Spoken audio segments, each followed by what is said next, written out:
پہلا جو کانٹینٹ آج کا وہ ہے قناعت۔ حضرت ابو سعید خدری سے روایت ہے کہ انصار میں سے کچھ لوگوں نے رسول سے کچھ طلب کیا، آپ نے ان کو عطا فرمایا، لیکن ان کی مانگ ختم نہیں ہوئی۔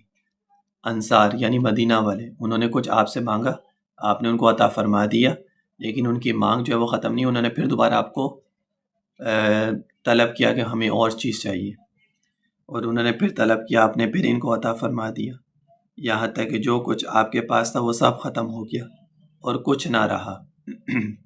تو آپ نے ان انصاریوں سے فرمایا، سنو، جو مال و دولت بھی میرے پاس ہوگا اور کہیں سے آئے گا، میں اس کو تم سے بچا کر نہیں رکھوں گا اور اپنے پاس ذخیرہ جمع نہیں کروں گا، بلکہ تم کو دیتا رہوں گا۔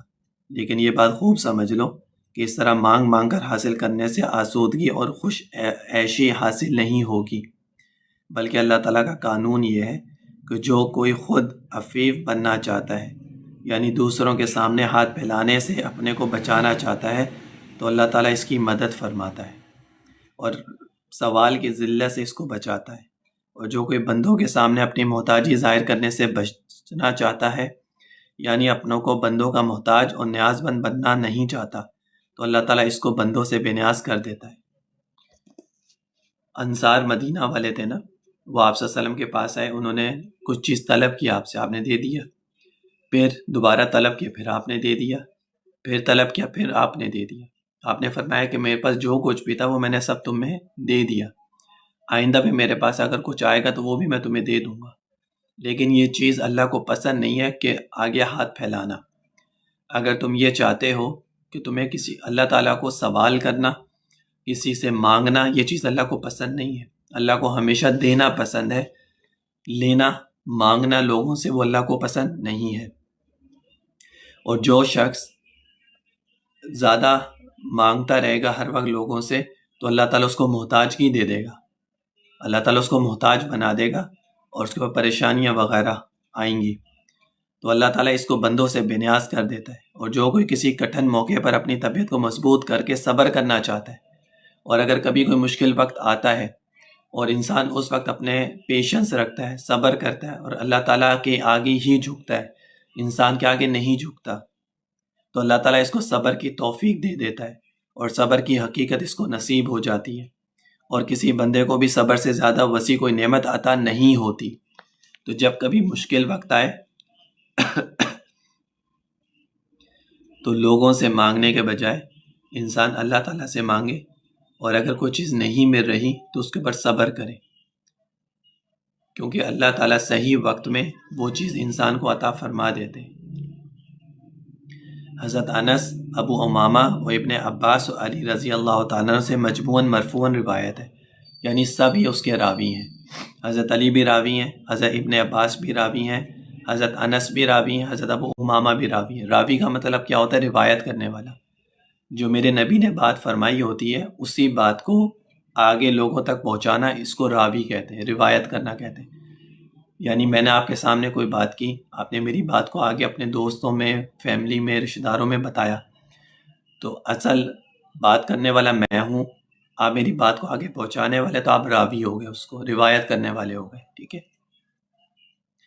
میانہ روی کی چال چلنا، یعنی نہ کنجوسی کرے اور نہ فضول اڑائے، بلکہ سوچ سمجھ کر اور سنبھال کر، ہاتھ روک کر کفایت شاری اور انتظام اعتدال کے ساتھ ضرورت کے موقع پر مال صرف کرے، تو اس طرح خرچ کرنا بھی آدھی کمائی ہے۔ جو شخص خرچ کرنے میں اس طرح ہیچ کی چال چلے وہ محتاج نہیں ہوتا۔ یعنی میانہ روی کیا کہتے ہیں، کسے کہتے ہیں؟ کہ جو اللہ تعالیٰ نے آپ کو چیزیں دی ہیں، جہاں پر ضرورت ہو وہاں پہ خرچ کرو، جہاں ضرورت نہیں وہاں پہ خرچ نہ کرو۔ اس کا یہ فائدہ ہوتا ہے کہ اس طرح خرچ کرنے سے انسان کسی کا محتاج نہیں ہوتا۔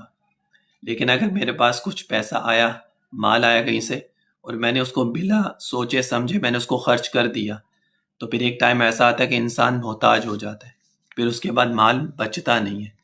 تو اگر انسان ہر چیز کو جہاں ضرورت ہے وہاں پہ خرچ کرے تو اس میں پھر محتاجگی نہیں آتی ہے۔ بات سمجھ میں آئی؟ تیسرا، معافی چاہنا۔ رسول نے فرمایا کہ جس شخص کے ذمہ اپنے کسی مسلمان بھائی کا کوئی حق ہو، مثلا غیبت کی ہو یا مال تلف کیا ہو، بس اس کو چاہیے کہ آج دنیا میں ان حق تلفیوں کو اس سے معاف کرائے، قبل اس کے کہ قیامت میں اس کے پاس نہ دینار ہوگا نہ درہم۔ اگر اس کے پاس نیک عمل ہوگا تو بقدر اس کے ظلم کے اس کا نیک عمل اس سے لے لیا جائے گا، اور اگر اس کے پاس نیکیاں نہ ہوں گی تو اس کے مظلوم بھائی کی برائیاں لے کر اس کے اوپر لاد دی جائیں گی۔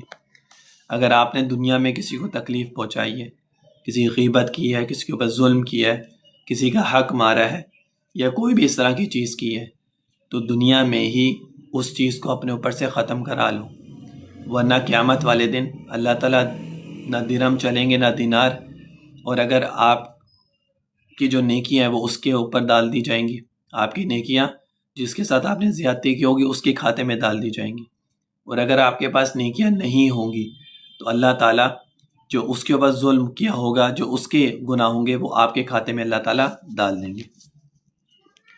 خطا معاف کرنا۔ حضور نے ارشاد فرمایا کہ قیامت کے دن ایک پکارنے والا پکار کر کہے گا، وہ لوگ کہاں ہیں جو لوگوں کی خطائیں معاف کر دیا کرتے تھے؟ وہ اپنے پروردگار کے حضور میں آئیں اور اپنا انعام لے جائیں، کیونکہ ہر مسلمان جس کی عادت تھی بحشت میں داخل ہونے کا حقدار ہے۔ یعنی اگر آپ نے دنیا میں کسی کو معاف کر دیا تو اللہ تعالیٰ اس پہ اتنے خوش ہوں گے کہ اللہ تعالیٰ آپ کو جنت میں داخل فرما دیں گے۔ اللہ تعالیٰ پوچھیں گے وہ شخص کہاں ہے جو لوگوں کو معاف کر دیا کرتا تھا۔ حالانکہ دنیا میں یہ کام کرنا بڑا مشکل ہوتا ہے۔ کوئی اگر آپ کو گالی دے، آپ کو تھپڑ مارے، آپ کا مال کھا لے، آپ کی وراثت کھا لے، یا آپ کے پاس ظلم کرے، تو اس کو معاف کرنا اتنا آسان نہیں ہوتا۔ اتنا حوصلہ، اتنی ہمت انسان کے اندر نہیں ہوتی کہ اس کو معاف کر سکے۔ لیکن اگر اس نے کر دیا اس وجہ سے کہ میرے اللہ اور اس کے رسول نے فرمایا ہے، اور وہ بدلہ لے سکتا تھا، بدلہ لینے کی اس کے اندر طاقت بھی تھی، پر اس نے بدلہ نہیں لیا اور اس نے اللہ اس کے رسول کے لیے معاف فرما دیا، تو اللہ تعالیٰ لوگوں سے پوچھیں گے وہ کدھر ہے وہ شخص جس نے لوگوں کو معاف کیا؟ اللہ تعالیٰ اس کو جنت میں داخل فرمائیں گے۔ جتنا سخت کام ہوتا ہے اس کا بدلہ بھی اتنا ہی اچھا ہوتا ہے، یہ بھی یاد رکھنا۔ دنیا میں جتنی پریشانیاں، جتنی آزمائشیں آئیں گی اور جتنا آپ اس کے اوپر صبر کریں گے، اتنا ہی زیادہ ریوارڈ آخرت میں آپ کو ملے گا۔ اور میں ہمیشہ کہتا ہوں دنیا گزر جائے گی، زیادہ لمبی دنیا نہیں ہے، دنیا مختصر ہے اور گزر جائے گی جیسی بھی ہوگی، بٹ آخرت ہمیشہ ہے، کبھی نہیں ختم ہوگی، کبھی بھی نہیں ختم ہوگی۔ انسان کی سوچ ختم ہو جائے گی کہ کیا ہوگا کیسے ہوگا، لیکن آخرت کبھی ختم نہیں ہوگی، اور ہمیشہ ہمیشہ انسان ایک سکون والی زندگی میں رہے گا۔ وہاں پہ اس کے بیوی بچے بھی ہوں گے، ماں باپ بھی ہوں گے، سب اس کے ساتھ، جو دنیا میں فیملی ہے وہی وہاں پہ بھی ہوگی، لیکن تھوڑی سی زندگی انسان ویسے گزار لے جیسے میرے اللہ نے چاہا ہے، میرے نبی نے کہا ہے، باقی آگے سکون ہی سکون ہے۔ دنیا میں آزمائشیں، تکلیفیں، اولاد کی، شوہر کی، خاندان کی، مال کی، گھر کی، یہ سب آئیں گی، اس سے کوئی بھی نہیں بچ سکتا، نہ میں، نہ آپ، نہ کوئی اور۔ لیکن اگر آپ اس چیز کو سوچ کر اور آپ کہیں کہ جی ہم ٹینشن میں ہیں، ہم یہ نہیں کر سکتے، ہم وہ نہیں کر سکتے، ہم سے یہ نہیں ہو رہا، ہم سے وہ نہیں ہو رہا، تو پھر کوئی فائدہ نہیں ہے اس کا پھر کوئی فائدہ نہیں ہوگا۔ اپنے آپ کو اگر بچانا چاہتے ہو ان سب چیزوں سے تو پھر ویسے چلو جیسے اللہ اس کے رسول کہتے ہیں۔ حضور نے ارشاد فرمایا جو آدمی چاہتا ہے کہ قیامت کے دن اس کے درجے بلند ہو، اس کو چاہیے کہ وہ اس آدمی سے درگزر کرے جس نے اس پر ظلم کیا ہو، اور اس کو دے جس نے اس کو نہ دیا ہو، اور اس کے ساتھ رشتہ جوڑے جس نے اس سے رشتہ توڑا، اور اس کے ساتھ تحمل کرے جس نے اس کو برا کہا۔ جو آپ کو برا کہے صبر کرو، جو آپ سے توڑے اس کے ساتھ جوڑو، ٹھیک ہے نا، جو آپ کو نہ دے آپ اس کو دو۔ تو آپ صلی اللہ علیہ وسلم فرماتے ہیں کہ اس دن انسان کے درجات اللہ تعالیٰ بلند فرمائیں گے۔ حضرت عبداللہ بن عمر سے روایت ہے کہ ایک شخص رسول کی خدمت میں حاضر ہوا اور عرض کی یا رسول اللہ میں اپنے خادم کا قصور کتنی دفعہ معاف کروں؟ جو میرا خادم ہے، جو میرا نوکر ہے، جو میرا غلام ہے، قصور غلطیوں کو کتنی دفعہ معاف کروں؟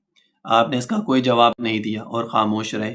اس نے پھر وہی عرض کیا کہ یا رسول اللہ میں اپنے خادم کو کتنی دفعہ معاف کروں؟ آپ نے ارشاد فرمایا ہر روز 70 دفعہ۔